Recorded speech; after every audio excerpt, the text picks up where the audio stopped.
Hello, my friends. Lori Ashcraft here. I'm your host for Viva La Evolution, which is sponsored by Recovery and Resilience Solutions, which is a consulting and training branch of Crestwood Behavioral Health. And I'm so happy you're joining us today. We have an amazing guest. Her name is Phyllis Vine. She is both a historian and a journalist. She's written 4 books, and we're going to be focusing on her most recent book, Fighting for Recovery. It's a significant book, as you can see. It's not a pamphlet. It's well documented. She's got like 40 pages of references in here. So it's a remarkable book about the history of the mental health movement over the last 50-some years. It was so helpful to me to kind of put those 50 years together and see where we've been. And she lays out a really good format for the future, looking at what's threatening the recovery movement and what's supporting it and how we can move ahead into it. So I think you're going to really love her. I can't wait to talk to her again. And the book is amazing. It's full of wonderful stories. You can see my dog even liked the book. She ate the corner of it there. This picture right here is Laura Van Tosh. We did an interview with her a few weeks ago. Another completely amazing person. So let's get on with it. Let's talk to Phyllis. Here we go. Oh, and I always have to remind us, please subscribe. We need people to subscribe. It would really help us. So thanks for doing that, if you don't mind. We don't have a very good subscribe thing. It's not a big blinky thing that goes off. It's a little thing over in the corner. You got to punch it. Anyway, you'll find it. Okay, here we go. So here we are with Phyllis Vine, finally. I'm going to say the amazing Phyllis Vine. Phyllis, thank you so much for taking time to talk with us today. I just know our viewers are going to be so much better off having listened to you. I know I was better off reading your book. So thank you for all that you've done, and thank you for being with us today. Thank you for having me. It's a pleasure. It's an honor to have you. I was thinking about where we might start. And I know that, I mean, you've written other books too, at least three other books that I know of. 3. And is this your most recent book, written in 2022, I believe? Yes. Yeah. Yes. Okay. And it kind of I would say the impetus or the underlying spirit of the book has to do with your brother. Shall we start there, a little bit about your family experience of being a family member and advocating for your brother? Well, sure. And you're right. It was the impetus, and to a large degree, it was my relationship with my brother was the impetus to somewhat of a career change or an expansion of my career, and that initial point started when I wrote Families in Pain. Mm-hmm. I was responsible for my brother. Our parents died early. They each of them had health problems that took them at the prime of their lives. And my father was, my mother was in early 50s. And so when my brother's mental health challenges and crises were apparent, I was the next of kin. I was only 27, 28, and I had to basically be responsible for him. And I, in the late 70s, because I was an academically trained college professor, I went to the library to see what I could expect, what treatments allowed or encouraged, or what the future would be for him and for me as well. And there was nothing available. Well, if you had found something in those days, it would have told you that there was a very poor prognosis and he would only get worse. There was That's no talk of exactly what I was recovery. told. Yeah. That's Yeah. exactly what I was told, and that I should not have hope. Yes. I should look around at all of the people who are homeless and sitting with signs saying, please donate or buy me a cup of coffee or whatever. And I was living in New York at the time, even though we were born and raised in Los Angeles. I, at that point, had moved to New York. And they were saying, not only have no expectation because this is permanent, but that my mother had caused it, that she was a schizophrenic. Oh, right. I remember that theory. Yep. And then they were asking me about how she treated him in such a way. And of course, it was all foreign to me. But as somebody who grew up at a time when the white coat knew everything, I started to search my mind. Well, how did my mother affect this? And of course, I could come up with nothing. You know, But that's let me just pause you a minute for our viewers. Probably most of you are younger than Phyllis and I. And you probably have never heard of the schizophrenic mother. So just a quick little description here. The idea was that the mother, help me out here, Phyllis, gave double messages to a person that caused their mind to break, and they now have schizophrenia. Can you help me with that? Is that about? well, that's a little bit that combines a couple of ideas. The schizophrenic mother was a psychoanalytic explanation offered with by Frieda Fromm-Reichmann, who was considered really one of the deans of psychoanalysis in the post-World War II era. And in 1947, she had a single patient who had some odd relationship with her mother, from which the conclusion that she was, that the mother was schizophrenic was written about, and it became the explanation that then Gregory Bateson, an anthropologist, built upon and said, there was this double bind. Yes, double bind, that's what it was. So Yeah. there were these two theories that basically blamed the family. Yes. And that was the era in which my brother's diagnosis of schizophrenia, based on his delusions and his voices and his paranoia, emerged. Yes. And that was in 1977. You know, the only good thing that came out of that is, I think you would know this better than me, but it seems to me like that whole schizophrenic mother thing, after feeling guilty for a few years, parents said, wait a minute, I didn't do any of that. And that kind of promoted the NAMI movement. You're absolutely right. What that right? Okay. Yep.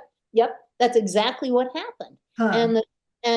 And parents started talking to one another, and they started realizing two things. One is that the world of psychiatry was blaming them. That was the first thing, and abandoning them. Yes. There were no resources, no opportunities for community or for treatment or for help. And so they started talking to one another in support groups. And what's interesting, I think, about this is how rooted in the times of the 1970s these parent groups were. Once again, most of our listeners do not recall the feminist movement, where there were communities of women who were beginning to form these collectives where they would talk about, brainstorming and what it was like to be a woman who was rebelling against some of those social roles. And so we recognize this as part of the effort to create a community of like-minded people, or people that didn't have to be like-minded, people who had a shared experience. Yes, that's a better way. Yeah. And what I think is really interesting in terms of the story that I'm telling in this book about recovery is that is the same style of organizing and communicating that one of the pioneering heroines of the movement, Judi Chamberlin, recognizes becomes Ah, important. yes. And she calls upon the consciousness raising of the feminists of the 70s as an instrument and a mechanism Mhm. that people who had been extruded because of their mental health challenges Yeah. should basically organize themselves into consciousness raising groups. So all of that is happening simultaneously. But you're absolutely right, Laurie, that the rejection of the blame for something happening to a child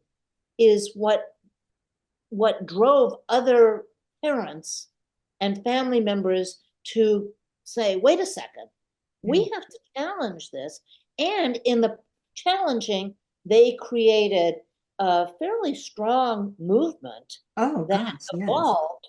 Very strong. It started on the local level, started in Maryland, it started in California, and in Wisconsin, all over. There were these groups of parents simultaneously, but Huh. parallel. There were groups of patients and former patients who got together to create these collectives Yeah. uh, that then also became powerful instruments of change. And I remember this is in the 70s, and I think it was probably let's see, 70s. Maybe more 80s. Um, the NAMI folks were really angry at anybody in the system. And rightly so. I mean, after the whole schizophrenic mother thing, after being repeatedly disappointed by the system and not helping their family members, they were angry. And I remember if someone came to work looking a little peaked, a little tired, we'd say, have you been to a NAMI meeting? Have you been beat up at a NAMI meeting? Yeah, well, they were angry. Um, Yeah, yeah, and right, justifiably so. yep. Yeah, And that antipathy um, basically grew a movement of families. What was also interesting, though, was that the ex-patients, the survivors, I mean, there were many names that people called themselves to identify the movement. Um, some were just, ex-patients, former patients, psychiatric survivors, or system survivors. And then later, the word consumer becomes identified with the yeah, former yeah. patients. Um, and what they were angry too. And Yes, and what is unfortunate, because it dissipated the energy, they were angry at each other. And yes, I think yes. that becomes very important in the whole history of this story, because as the parents of this original cohort were responsible for finding services, they thought of themselves as the agents, as the Yes, consumers. yes, yeah. And as people like Judi Chamberlin and Howie the Harp and a whole cohort of activists, Sally Zinman been was on the West Sally Coast. Zinman, who, yeah, people who had been mistreated by the system, Mhm. they thought of themselves as the agents of change, Yes, as the yeah, consumers. yeah. And so And of there course was, they both were, but they did struggle with each other a little bit. that's right, Yeah. that's right, that's right. And I And so, think the other struggle is, and I can relate to both sides of this because I've been on both sides of it, is from a parent perspective, you want your family member to be safe. And you've struggled with them for years, years.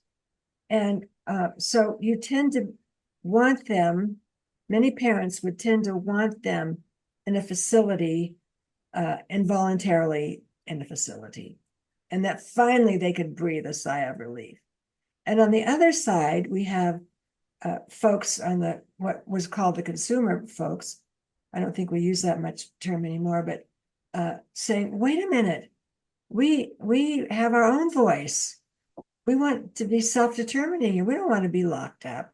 So that was another rub both sides coming from very heartfelt places, but it tended to separate them at that early stage. Right. It speaks to something that I think continues to be important, and that is the question of voice. Yes. Who speaks for me?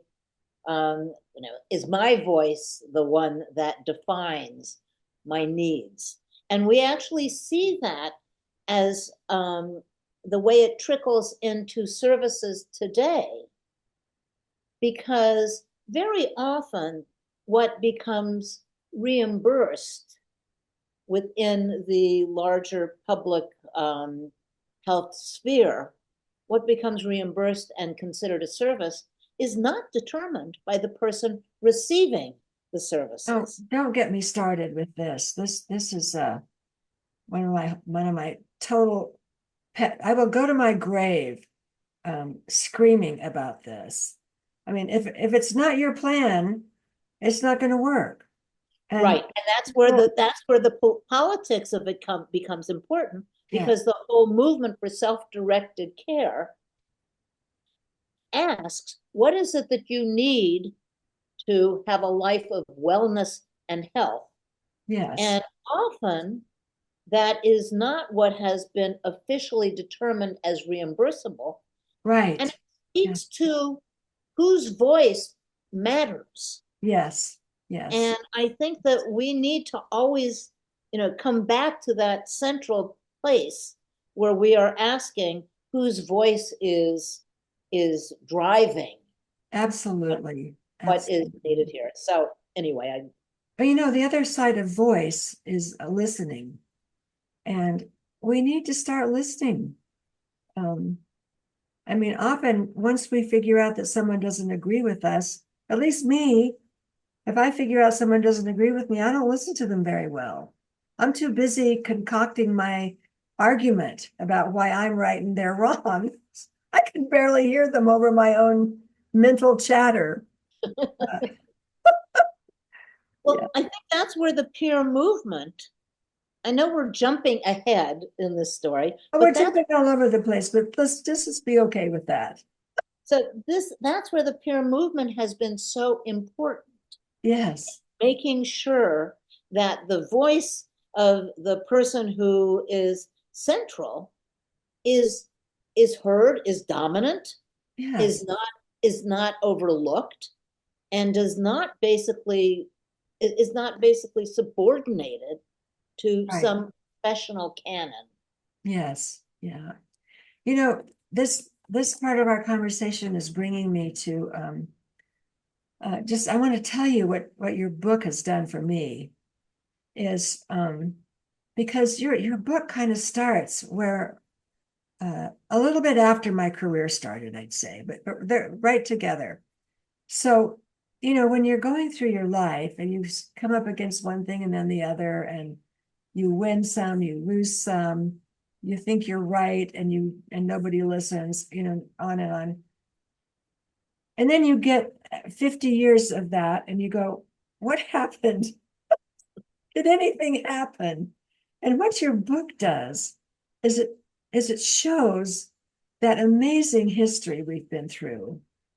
And it shows how we can go through ups and downs, winnings and losings, and still be moving ahead. And so your book gave me so much hope just from that perspective of, being able to see the big picture. So thank you so much for this book, Phyllis. This just meant a lot to me. Yeah. And I think it's easy to feel hopeless when you start losing, but when you back up and see that it's just another dip and it'll come back up eventually, I thought, okay, I can stay in this fight. I can keep doing this. Yeah. The other thing you do is, I think you show the power of vision. Like at each one of those down points. I mean, even just let's go back to the schizophrenic mother. I haven't said that word for probably 30 years. So I kind of like saying it again. It's kind of a fun word, even though it's really stupid. We all know that. Is okay. So there's a moment of real pain for so many people that came about by a couple of professionals with an in of one uh, uh, coming up with some stuff. So, but we got over that. We figured out a way over that. And it's just like that theme is perpetuated throughout the whole book, throughout the 50, 60 years of work. It's like down, up, down, up, down, up. So, yes. Yeah, I think that one of the reasons we can see the up after many downs is the richness of the movement itself incorporated so many people with diverse experiences to draw upon. Yes. So the goals could be fluid. They could be redefined, and the energy of the community to basically invigorate people was never really lost. It wasn't, the movement itself was so widespread. And the important thing, I think, is the systems of communication were always being activated to share successes. So success in one community could be replicated and modified, but it could be shared. And that happened through annual conferences, up from the 70s up through 1985, and then the conferences changed. But even after they changed and they were called alternatives, and that was alternatives to the system, and that happened around 1985. But there were also other mechanisms for communication. There was a journal, Madness Network News. And that was entirely run by ex-patients and survivors, and it went out to people around the country. Now, we're talking about a time before there was internet. No cell phones. No cell phones, right? If you wanted to make a long distance call, you had to ask the operator to connect you, right? Yeah. So this was a time of really primitive communication, and somebody in Vermont organized a telephone, what we would consider the equivalent of Zoom today, but a telephone network of people in 28 states, so they could share information. So you're absolutely right, there were ups and downs, but the downs could be combated by somebody who said, well, this is what we did in Kansas. This is what we did in Texas. This is what we did in California. And so there was a kind of a constant movement. Laura, let me come back to something that we kind of let fall. Okay. You asked about my brother. Okay, good. So I want to pick up the timeline a little bit, because people who haven't read the book might not know where we're going. Okay. So let me say.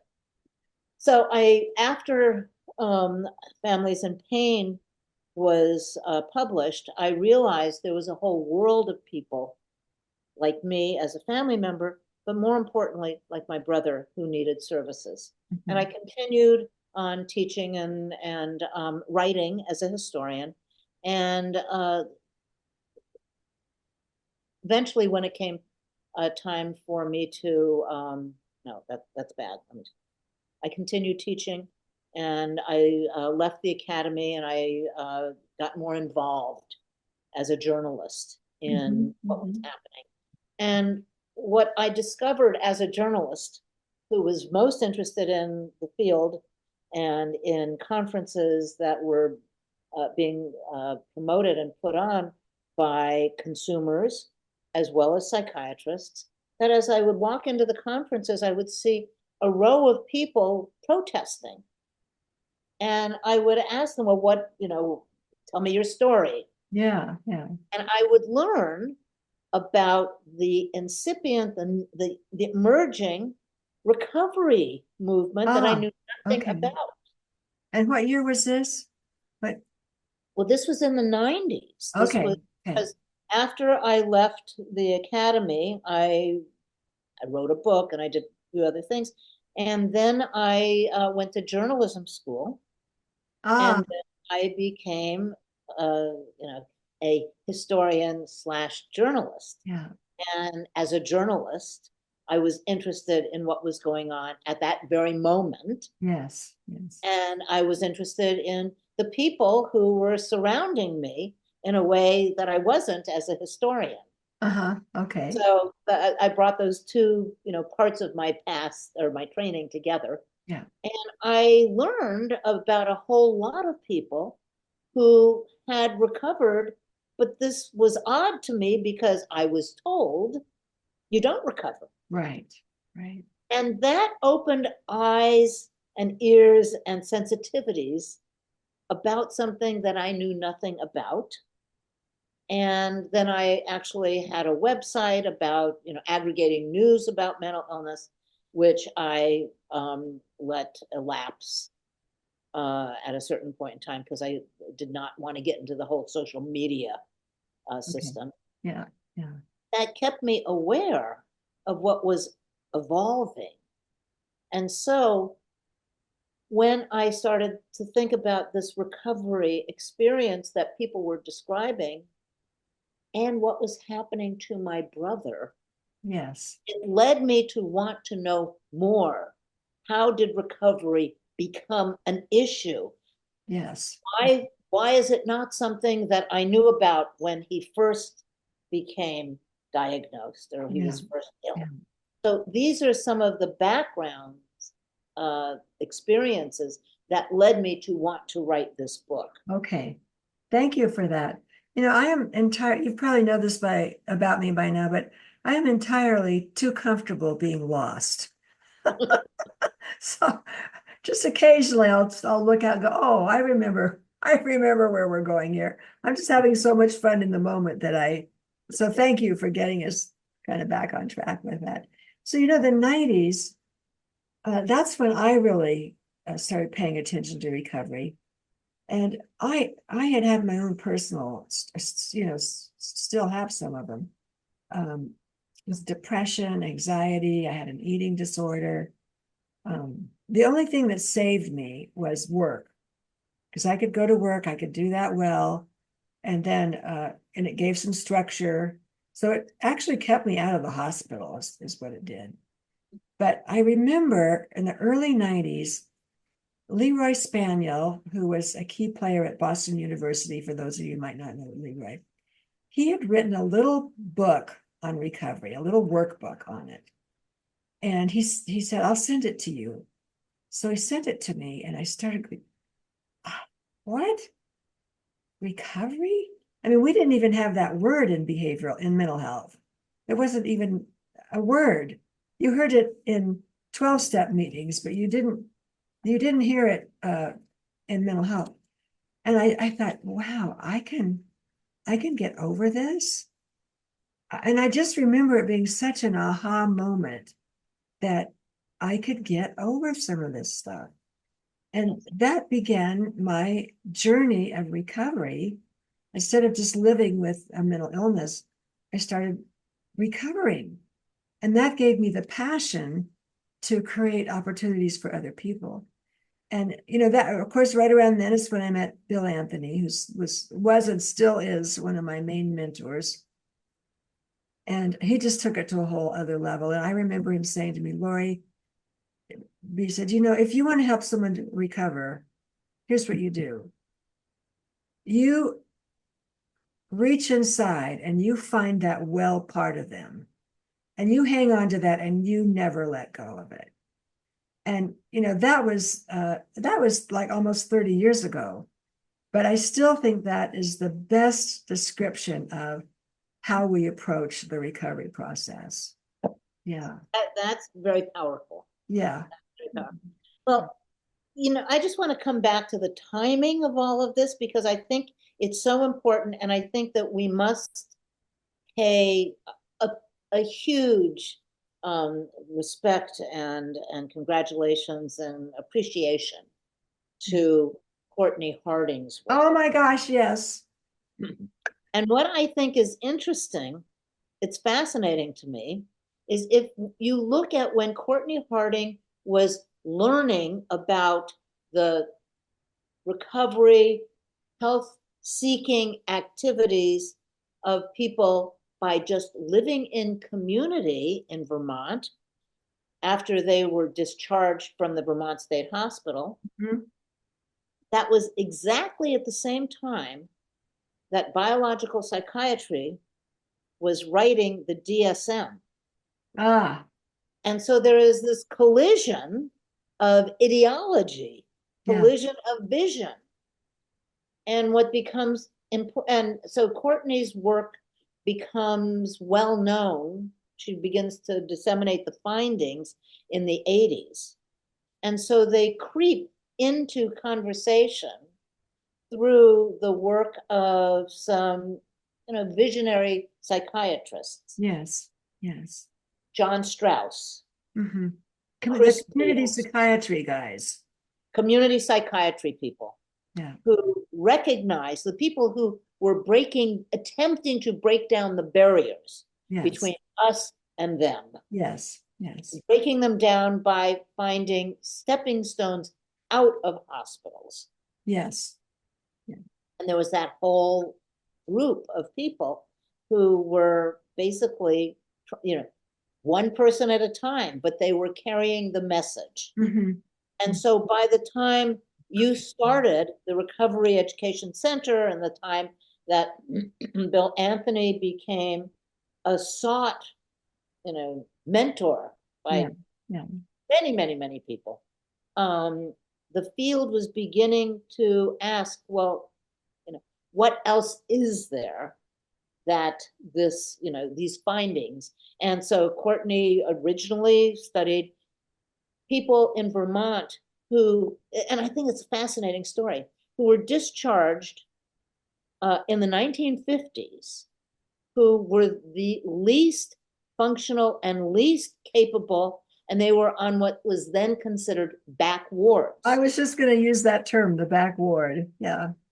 Well, the reason they were discharged was because they had shown such little potential. Yeah. The Vermont hospital said, if we can't do anything for them, let's move them out of the hospital and use those beds for people we can help. Yeah, yeah. Well, little did they know that they were creating the archetype of community support systems. Mm-hmm. Yeah. And they moved them out of the hospital and into housing, within the, local communities. Yeah, yeah. Where they began to realize that, well, these people may not have had seen a future for themselves in the hospital, but they could interact with one another. Hope was restored. Mm-hmm. Engagement was possible. A sense of identity was not just the backward patient, but it was somebody who might get a job. Yeah, yeah. Or have a social relationship or a romantic relationship. Their identities change. So anyway, I think that that's really important because that's stage within which or for which some of these other subsequent evolutions. That was the back one. I remember a quote from Courtney's study that said, they lived in the community in such a way that no one had any idea they ever had a mental illness. Remember that quote? Yeah. I don't, because there's lots of, but that was, I think, one of those significant moments that we need to recognize. That was a flag planted. Yes. That was the, the whites of their eyes, the American Revolution. So I think that one of the things that makes me happy about having written this book is making sure that some of those markers are now credited as signposts of the flow of this movement. Yes, what Courtney did was amazing, and she really didn't have that much skin in the game. She was just being a an objective observer of history and statistics, which makes it even, I think, more profound. Yeah. Yeah. And I think that there's something really interesting when you talk about Courtney and you think about Bill and some of the other major players. They're outside the medical establishment. They're psychologists. Right. Yeah. Their framework, their vision, they're working with the concept of human dynamics. Mm-hmm. Mm-hmm. And so to find that moment of wellness for which you can build, Yes. it Yes. later becomes the phrase, what's strong, not what's wrong. Yes. Yes. So I Yes. think it becomes connected, but I think it's very important to to pause long enough to realize that psychologists opened the door that psychiatrists were slow to walk through. Yes. Yeah. Well, and I don't want to go down another rabbit hole here, but I can kind of see how that happened. Um, Everything, well, I don't want to go down there. I'll just say things I would regret probably. Edit it out. Um, you know what we haven't talked about, just coming up to speed a little bit, is some of the things that have happened more recently that some of it I didn't even know about till I read in your book. And one is this whole peer element of the Medicare Act of 2021. Can you talk a little bit about that? Well, I think that that what we're seeing is after a generation of recognition of the importance of peers, people with the same lived experience who can be teachers or guides or coaches to somebody who is seeking a life of wellness and health after a crisis, after being very, come back to the metaphor of being down and then being, up. Yeah, up and down. That whole idea of who can be helpful and the principle of peer services, which we date from basically 1999, when the first reimbursement for peers was made through Medicaid in Georgia. Oh, right, with Larry Fricks. With Larry Fricks. Yeah. Was another one of these heroes. Yes. He So definitely is a hero.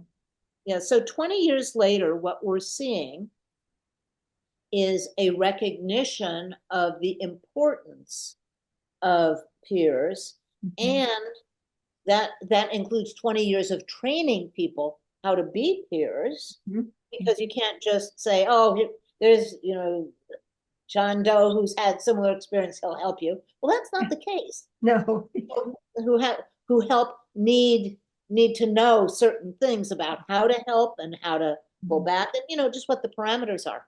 So 20 years later, which is about the length of time that the Institute for Medicine says it takes for a new idea to Yes, be yes. implemented I or hadn't put that applied. together. Yeah, same thing.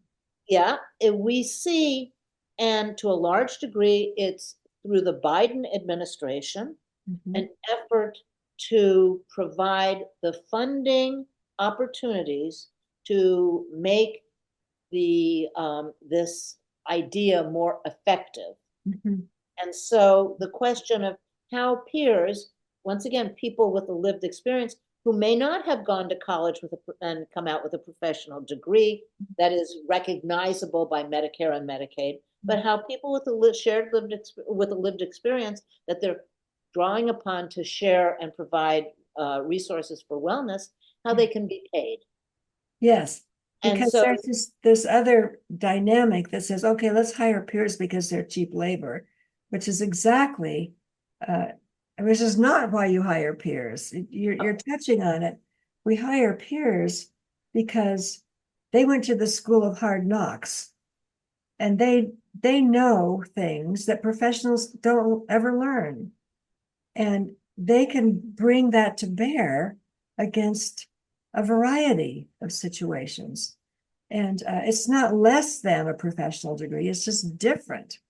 In fact, after my name, I have an ITE. Sorry about that. And a lot of us have started doing this, the ITE degree. I'm the evidence. Right. Yeah. Right. So Right. it's hopefully the us peers will hold on to our gifts and use those and not think we have to be like a professional. But that what we have to contribute is just as valuable and in some cases more valuable. Sorry to interrupt you with that big story. I think Couldn't help myself.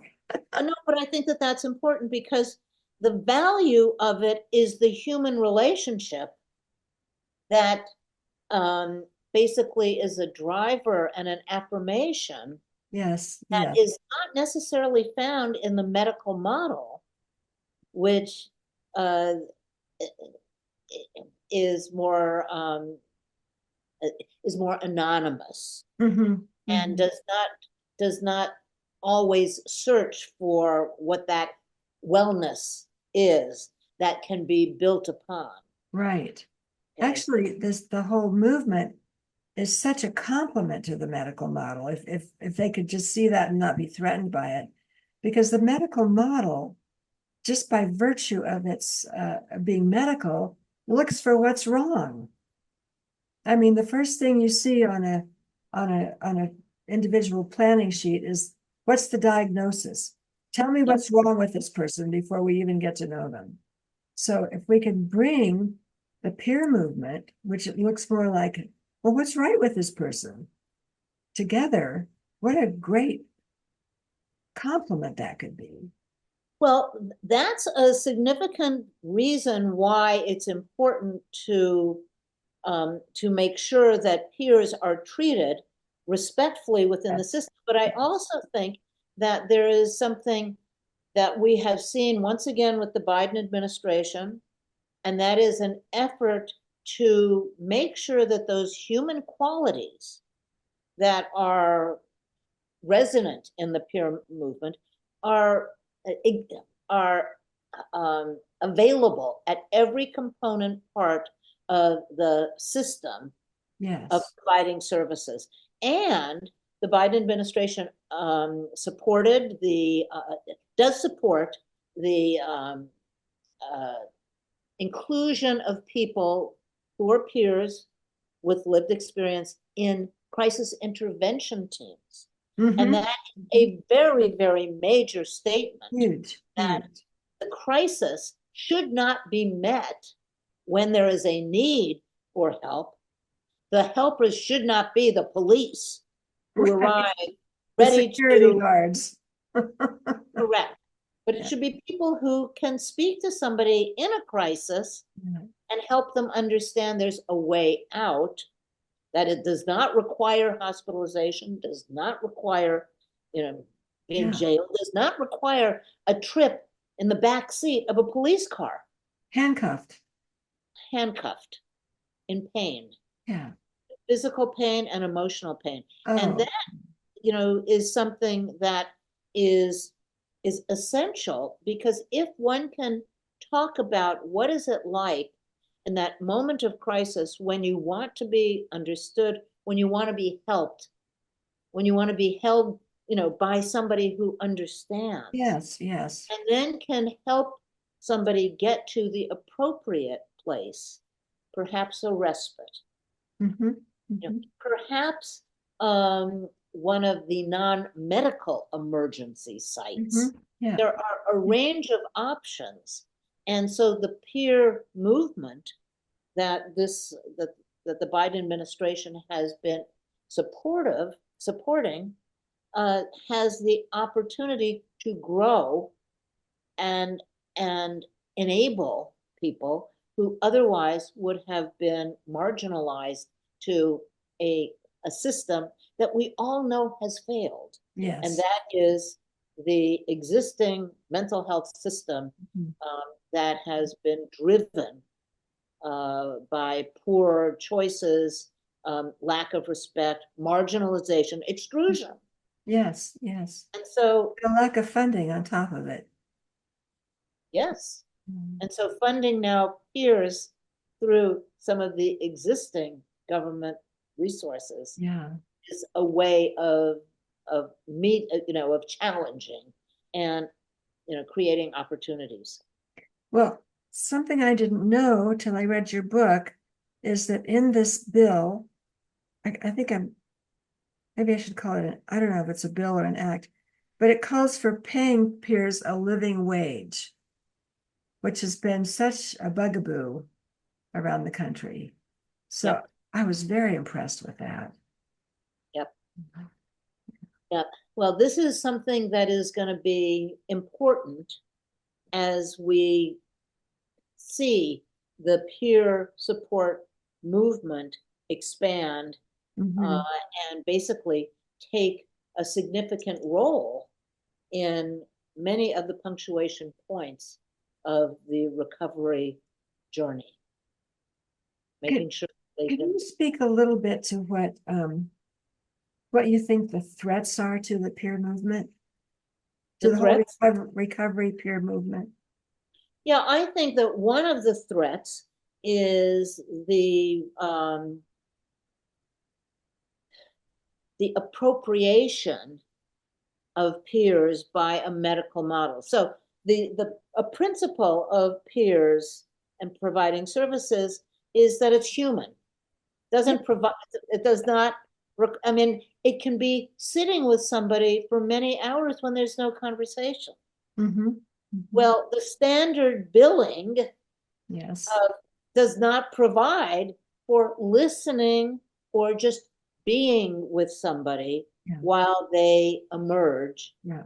as something that is recognized as sanctioned and valuable. And so then a lot of peers who come to this service sector out of a passion to help are being forced to comply with the medical model of Yes.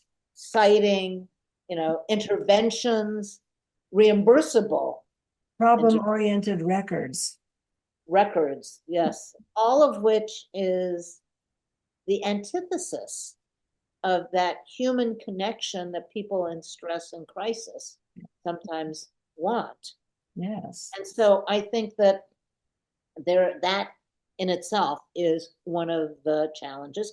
I think that the peer movement itself has become so diverse that there are internal conversations about what it means for a training system to receive certification.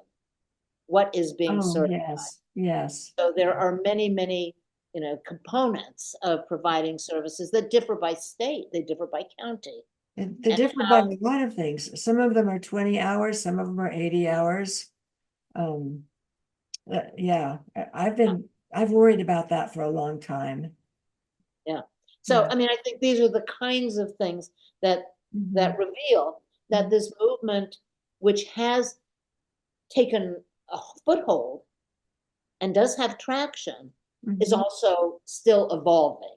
Yes, yes. And the important thing, I think, is to make sure that the peers are the ones who are defining it, and that it is not being defined by the insurance companies that reimburse sometimes, by the federal stipulations around Mhm. reimbursement, Mhm. or the employer.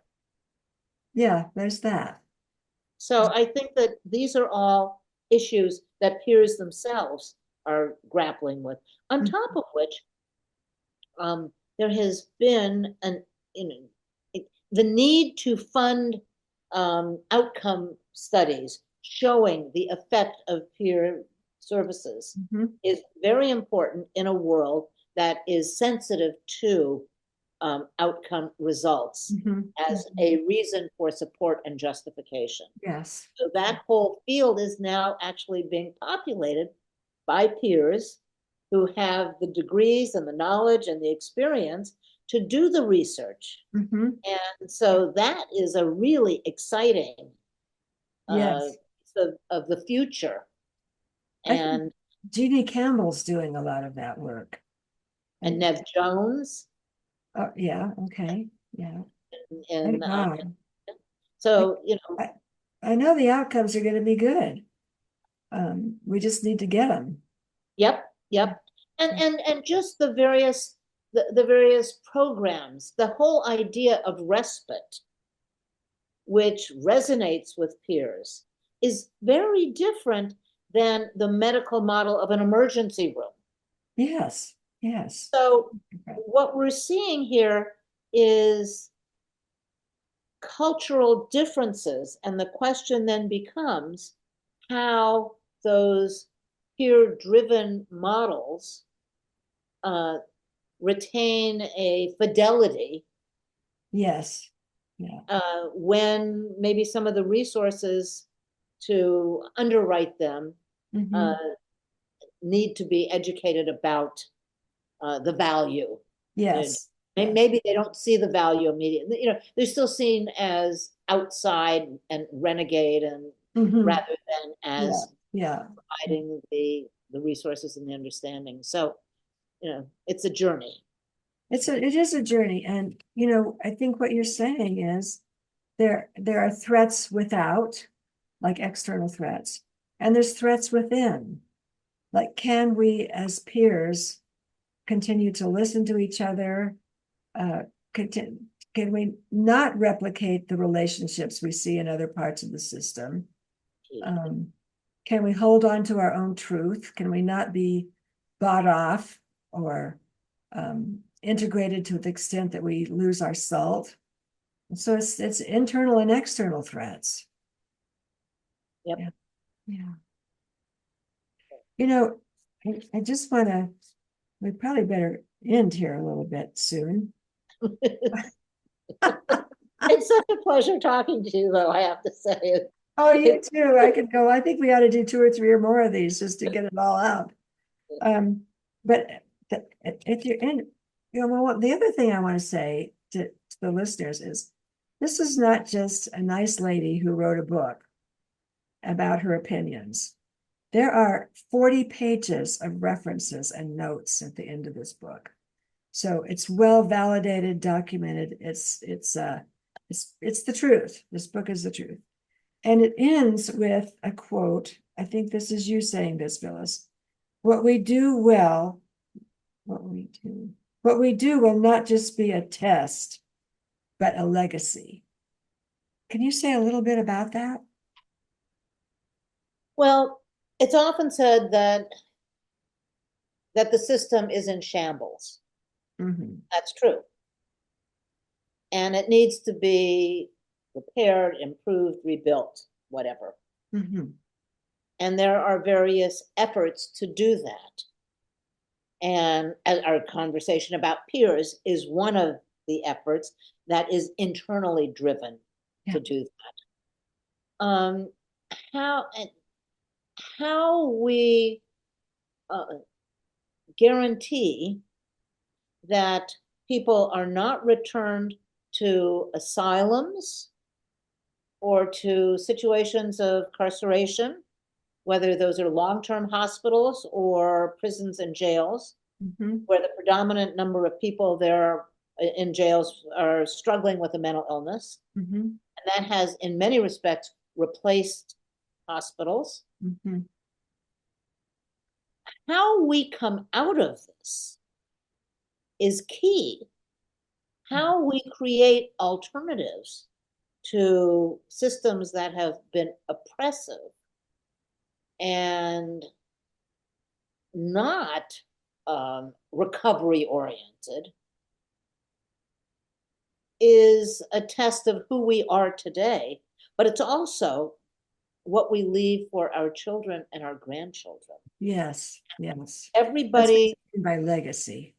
that's what I mean by legacy. Yeah.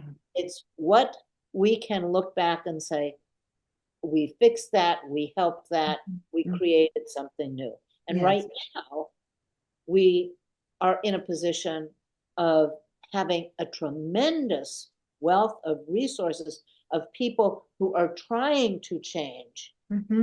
Mm-hmm. the system that has not worked that has criminalized people with mental illness, that has failed to realize the essential services that further wellness, housing, transportation, dignity through choice, Yes. work, Yes. all of these things that create opportunities, and that we have invested less there than we need to.